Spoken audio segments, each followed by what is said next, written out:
Dito yata mga brother yung hatian ng San Vicente tsaka ng Alagao.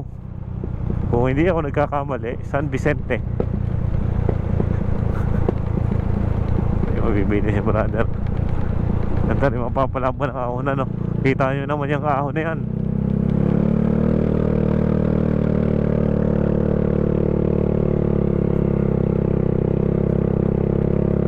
Yun, suabe.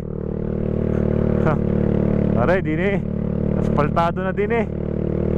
Akala ko mga brother, ito ay aspaltado na hanggang sa Labos, ano.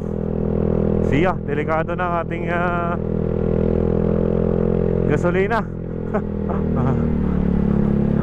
Naroon na tayo sa may Alagao.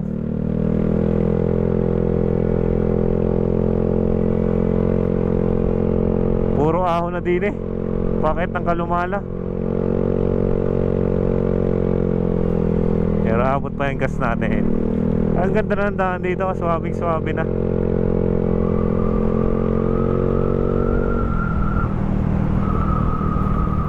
Yun, may mga lusutan pa doon.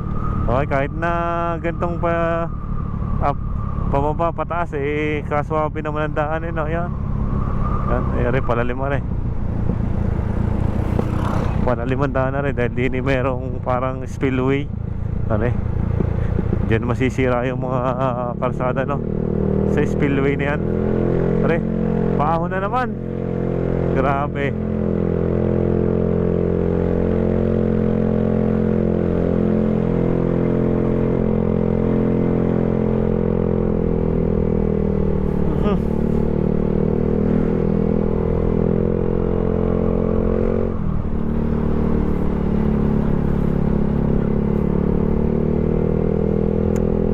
Yan, suwabing na.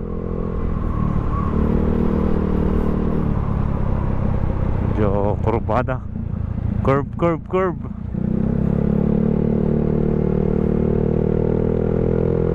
Pero ang ganda, sumut na sumut ang daanan dito.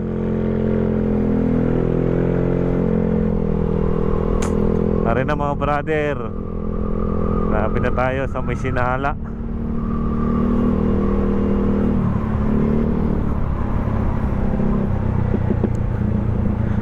Sa exit.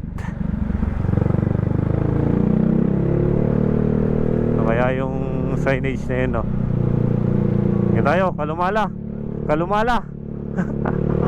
Tamang road trip tayo.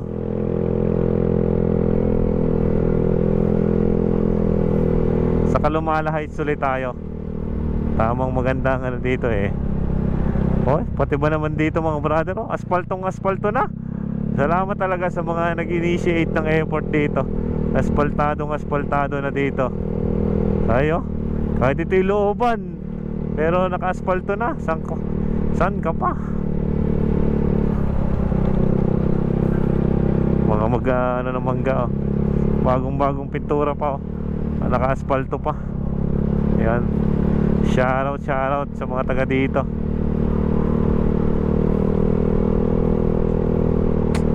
Daig na daig yung karsada sa amin. Asfaltado na, pare. Tayo ay narin na sa Kalumala. Yun lang, hindi pa. Oh, takot dito, dire-diretso. May mga ginagawa lang doon, no? Pare, asfaltado na, Kalumala. Base nga doon sa napanood din natin kay Vladimir sa ating kasamahan sa Team Karipas na. Asfaltado ng ating din eh. Yan, no? Yun. Suwabing na ang daanan din eh. Suwabing na.